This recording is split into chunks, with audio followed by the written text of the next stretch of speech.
Dans un grand entretien accordé au magazine Gala, dont elle fait la couverture, la chanteuse s'épanche longuement sur ses difficultés à affronter la disparition de son fils unique et l'incompréhension de sa descente aux enfers. Une trajectoire dans laquelle le père absent, Riñego, porte selon elle une grave responsabilité. Cicatrices, souffrance, désespoir, solitude, Sheila dresse dans un nouvel entretien avec Gala la liste de ses maux depuis la mort tragique de son fils Ludovic Chancel. Bientôt un an et demi après qu'il a succombé, le 7 juillet 2017 à l'âge de 42 ans, à une overdose de cocaïne et de benzodiazépine.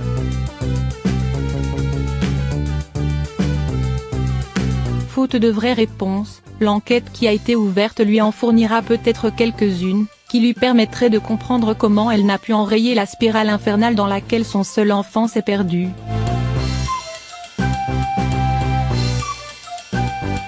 La chanteuse ressasse et tente de continuer à vivre, s'adonnant au travail pour anesthésier la douleur et les pensées sombres. Dans le long état des lieux qu'elle fait avec l'hebdomadaire, le chanteur Riñego, l'ancien époux, de 1973 à 1979, de la chanteuse et le père absent de Ludovic, fait une brève apparition.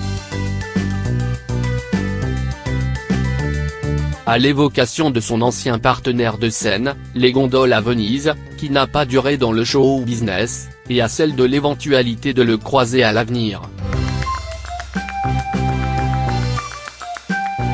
Sheila bondit, « Je le giflerai, mais je ne le croiserai pas », assène-t-elle. Je le sais.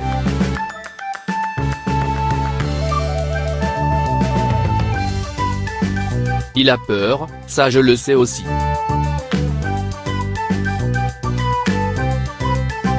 Il a perdu son fils et il n'est même pas venu le voir à l'hôpital, n'a pas assisté à son enterrement.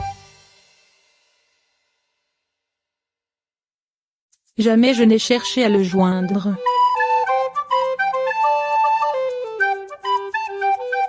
Je lui en veux énormément.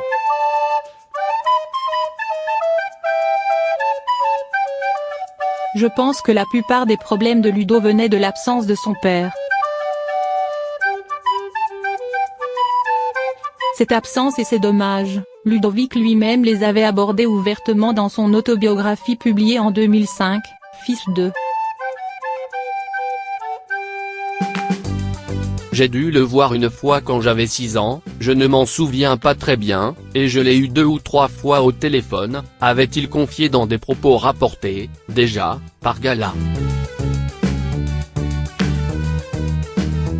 Un beau jour, il avait décidé d'aller trouver son géniteur, qui vivait alors chez sa mère à Toulouse, et la cruelle réaction de l'intéressé avait mis un terme définitif à son espoir d'avoir un père. Quand je te vois, je vois ta mère, pourquoi es-tu venu?